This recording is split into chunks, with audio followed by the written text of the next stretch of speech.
The contents of tonight's episode will be a little spooky. An anonymous viewer reached out over a year ago to see if I would have interest in documenting what would be if Disney and Gibson decided to have a spooky collaboration. This is not an official model, but I think it'll be fun. The Haunted Mansion Les Paul. Welcome back, foolish troglodytes, to your daily dose of guitar information, the Trogly's Guitar Show. Alright, let's be back to being cheerful. So this is a custom created guitar that was painted by a huge fan of Disney's Haunted Mansion. That is a ride at Disney World. We're not talking about the Eddie Murphy movie or the recent remake. He decided he just loved everything about that place and wanted to make something that just looked very similar to it. So you've got your kind of staring eyes theme going on, not only just on our Les Paul, but as we just saw, they did a fantastic job of applying what looks just to be a straight up wallpaper on the outside of the case, stenciling on a Gibson USA logo, and they even had a custom made case shroud installed. Yeah, that's a lot of fun. And check that out, a little bit of extra fun for how they attached it. So let's do a little bit of backstory on that in case you're not familiar. Disneyland's Haunted Mansion ride is meant to be a combination of funny and spooky. The basic idea being you're visiting members of the afterlife where they eternally dwell. Capacity 999 happy haunts, but there's always room for one more. Walt Disney's original idea for the space was to call it the Museum of the Weird and have it be a walk-through attraction featuring a collection of weird things from all over the world, where Disney's Imagineer Raleigh Crump dreamt up crazy things like a coffin grandfather clock, man-eating plants, haunted pipe organs, playing grim grinning ghosts, and of course what we're seeing here on the guitar and everywhere else, the staring eyes wallpaper. However, unfortunately, Walt passed on during the building of the mansion, and his successors decided to change it into a ride attraction. Although many of Crump's original ideas were kept and made it into the ride that many people love and enjoy yet today. So if being guided by voice actor Paul Frees as your ghost host through the stretching room and seeing portraits of the dearly departed and learning about their demise, and passing through haunted hallways where everything is staring, including carved busts and creepy artwork, maybe go visit Disneyland and hop in a doom buggy. But even if you don't care about the Haunted Mansion, I thought this was worth featuring because I get pitched a lot of guitar ideas to review other people's instruments that they've made really interesting art projects out of. But this one just happened to catch my attention because you can tell this guy's deeply passionate about this topic because of how well this turned out. Now, I'm not going to say this is Gibson quality finish. It still smells of being freshly painted. And you do have some orange peeling to it, but it turned out fantastic. Nice dark blue finish with the light blue interior. I especially love the piercing white plastics. It just transforms the entire vibe of this. So poker chip, switch tip, pickup rings. You've got a clear see-through pickguard, which for some reason works incredibly well on this. On the back, you actually have the continuation of the eyes design, which I did not even know to expect. It just kind of hides until you see it on your backplate here, and then you go, oh, it's everywhere. He even went as far as putting white tuner tips on it. And look closely, that's the best place to put a hidden Easter egg. Dual eyes. And then, hey, look, your truss rod cover, also white. And due to all that whiteness, it really pops the inlays. At first, when I opened the case, I thought, did he actually convert that to mother of pearl? Because that's just how striking they are. But my friends, the love and attention to detail and small little Easter eggs do not end here, because it was finished with glow-in-the-dark paint. So how fun is that? The eyes glow. And an unintentional glowing of our poker chip, I would assume. Interesting eerie glow to our tuner tips and truss rod cover. Gonna have to knock off a few style points for not doing that glow-in-the-dark. But I understand, because this paint feels significantly different and stands up quite considerably. We'll see that when we take it over to the workbench here shortly. But since we're doing the Blacklight test early, it appears he left the headstock's original lacquer underneath it and maybe just sprayed over it, because you do have some glowing. But oh my goodness, now that I had it close to the Blacklight, it supercharged that. So the truss rod cover and tuner tips are actually also glow in the dark. That's some really cool paint. And your eyes do not deceive. The case also has a similar phenomenon going on. It's got glow-in-the-dark stitching to it. Also inside the case, we got our original studio truss rod cover, some of the owner's manual and warranty stuff. Ernie Ball medium pick. Very spooky, because it glows in the dark too. And some Haunted Mansion tattoos. Our hitchhiking ghosts and an optional glow-in-the-dark pickguard if the clear wasn't to your satisfaction. Clearly, a lot of love went into this, so let's go ahead and formally throw this onto the workbench to take an individual look at its parts and specs and learn what it was in a previous life.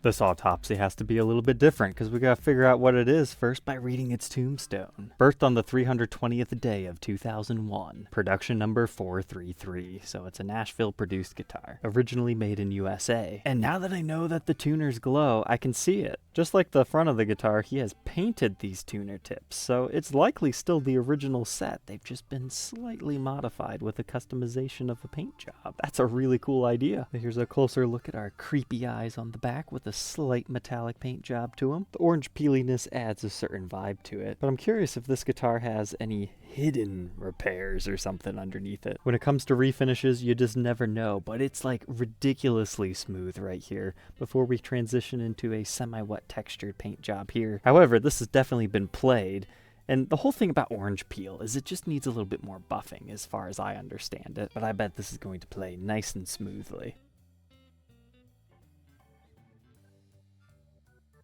I thought this was a nice touch though. When I popped off the back control cavities, we were greeted with some mysterious silver paint around it. I'm not sure if that's shielding paint or he was just feeling particularly inspired to match the rest. But our designs back here are a little bit more spooky. This one definitely reminds me of like a rib cage or something. Got a scary monster over here. They're almost scarier without the glow-in-the-dark paint because you're not expecting to see a face come out and get you. As far as our wiring, everything looks good here. Gibson branded pots. Solder work looks very nice, because he would have at least had to have taken the pickups out and put them back in during the refinishing process. And here's our toggle switch cavity, and a closer look at our back plates. There's definitely a new clear coat over top of them, so painted and coated. But it looks like he stuck with the original strap buttons. The other one down here by the butt. And we didn't see this, but this feels like it would also glow in the dark as well. But now, moving on to the front. I know we talk about 90s Les Paul studios all the time on the show, but the 2000s era ones are very nice as well. They have very nice exaggerated dish carves to them. And you can also find plus top models in this era. Now this one, I don't know if it started life with a flame top or not.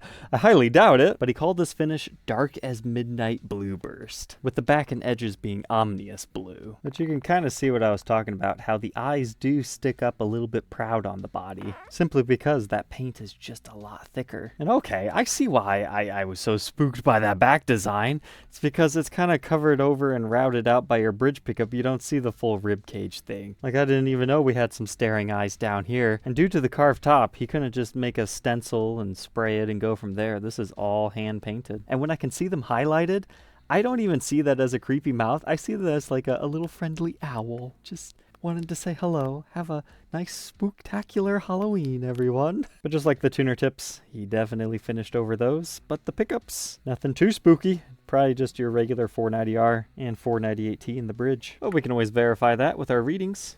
Yep, 13.56 in the bridge, neck position 7.73. And then together, about 5. Then your white knobs, we already saw on the back that there's no push-pull pots or anything in this era. But you do have your cool white knobs with added thumb bleeders for obvious spooky reasons.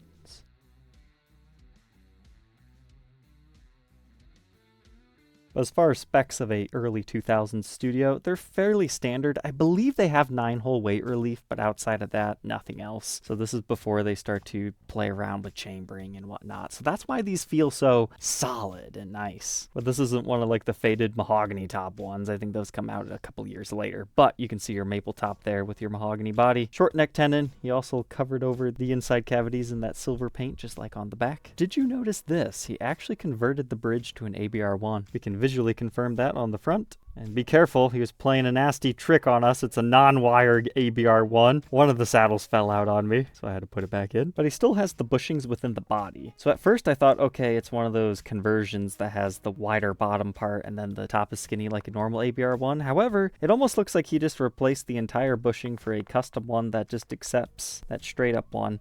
I could take it out, but I don't want to mess with his personalized setup too much. In the grand scheme of things, it doesn't matter. I'm not selling this guitar for him. He's just sharing it with us just for fun. But it does appear we've got the original full weight tailpiece yet. This is kind of a nitpick thing, but I noticed this is still the original chrome, but this is technically nickel. Takes a keen eye to notice it, but it is there. Spooky. It felt a little unnecessary to take the pick guard off, but hey, I'm all about full documentation here. I think why that works so well is it's kind of ghastly. Because when I think of a ghost story, you can see it, but not completely, like slightly transparent, so it kind of works with the vibes here.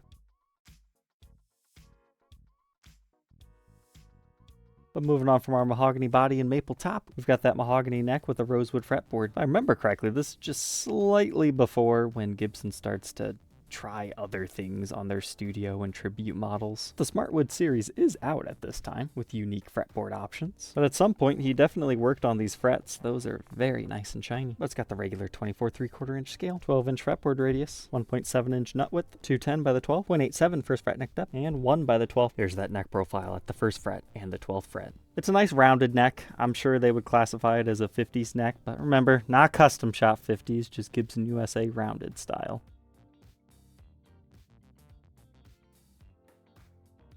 And then our headstock with our original Gibson silkscreen decal, as well as Les Paul model, and our Kluson tuners with a fully functioning truss rod. The truss rod that functions, but it feels like it's never actually been used, because we've got all the tightening direction, but not the loosening. And here's a look at our truss rod cover. But all said and done, our ghastly friend weighs 9 pounds, 7.2 ounces. Not half bad. Let's go ahead and hear its call.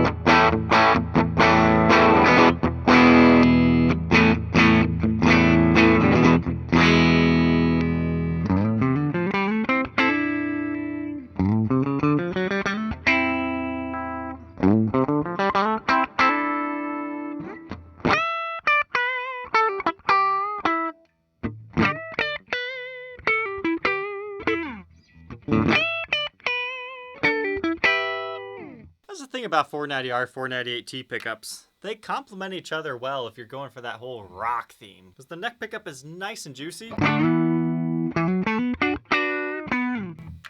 but the bridge is raunchy.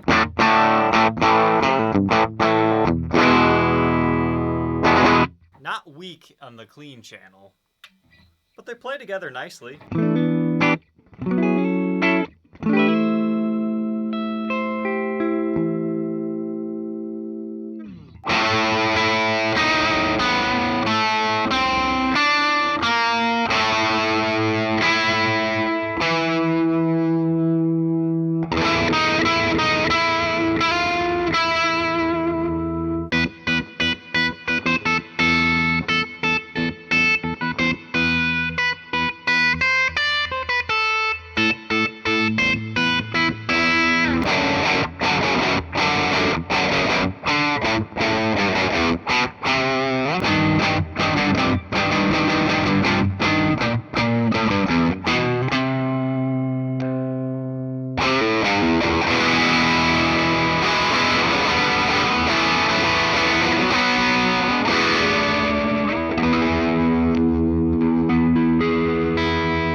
So there we go, the Haunted Mansion Les Paul. Do you guys think this should become a official thing?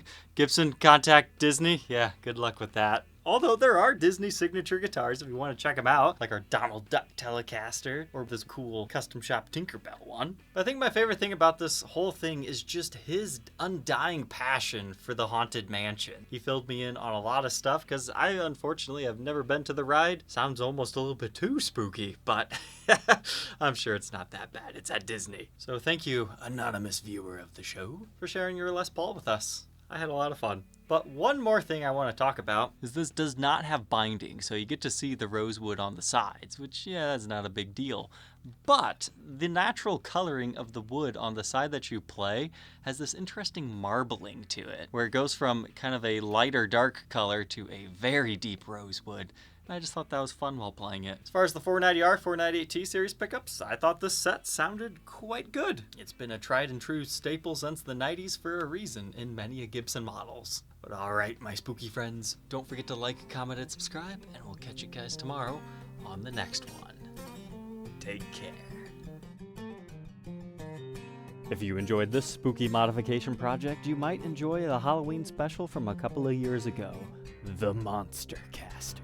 You've been warned.